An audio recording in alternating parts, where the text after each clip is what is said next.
Guys আমরা আজকে খুঁজে বের করব আসলে বাংলা সিনেমার যে সিনেমা কারা দেখেন, সিনেমার নায়ক নায়িকাদের কারা কারা চিনেন এবং ডায়লগগুলো কারা কারা ভালোবাসেন। চলুন আমরা একটা ঝালমুড়ি এলাকা পাইছি।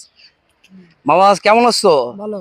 ভালো আছো? হ্যাঁ, আচ্ছা মামা, এই যে তুমি মনে করো সারাদিন এই যে ঝালমুড়ি বেচতেছো, হ্যাঁ।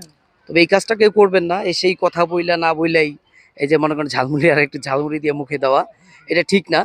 এটা এই জন্যই দেখালাম না, না মামা। খান, সমস্যা নাই। এই যে সারাদিন তুমি কাজ কাম করো, তাই না? হ্যাঁ, হ্যাঁ। সারাদিন কাজকর্ম করার পরও তো তোমার একটা মনের বিনোদন আছে।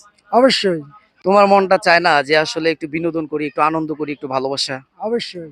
আচ্ছা মামা, বাংলা সিনেমা তো আমরা ছোটবেলা থেকে দেখে দেখে বড় হয়েছি, তাই না? হ্যাঁ, এই যে বাংলা সিনেমা কি তুমি দেখো? হ্যাঁ দেখি। দেখো। আচ্ছা বাংলা সিনেমার এই যে এতগুলো তারকা আছে, যেমন মান্না, ডিপজল, কাবিলা, ওমর সানি, মিজু আহমেদ, মিশা সওদাগর, এদের মধ্যে তোমার কার ডায়লগটা ভালো লাগে? ডিপজলের ডায়লগটাই ভালো লাগে। আচ্ছা, ডিপজলের ডায়লগ ভালো লাগে না? হ্যাঁ, হ্যাঁ। আচ্ছা মামা, আমি যদি তোমার এই ডিপজলের ডায়লগ, এই যে যেহেতু তুমি ঝালমুড়ি বিক্রি করো, তোমার যদি একটু ডিপজলের ডায়লগটা আমি শোনাই, তা তোমার কেমন লাগবে? অনেক ভালো লাগবে। তাই না? হ্যাঁ, খুশি তো? তাহলে একেবারে। চলো দর্শক, চলুন আমরা একটু ডিপজলের ডায়লগ মামাকে শোনাই। ডিপজল সিনেমার পর্দায় কিভাবে ডায়লগ দেয় লক্ষ্য রাখুন। ডিপজল কিভাবে ডায়লগ দিচ্ছে। ওই ইস, ওই কাবিলা, বড় ভাইয়ের ইজ্জত আমার ইজ্জত।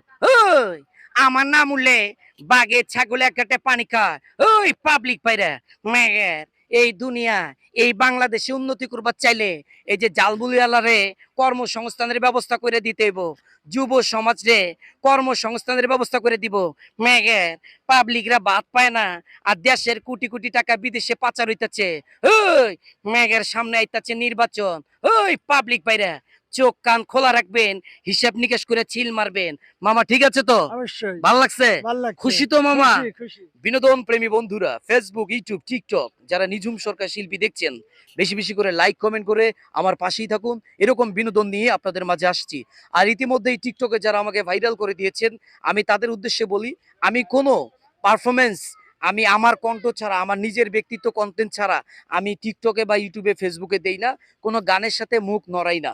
যারা আমাকে ভালোবাসেন, ব্যক্তিগতভাবে আমার পারফরমেন্সগুলো দেখেন, সবাইকে অনেক অনেক শুভেচ্ছা, অভিনন্দন এবং ভালোবাসা জানাচ্ছি। আল্লাহ হাফিজ।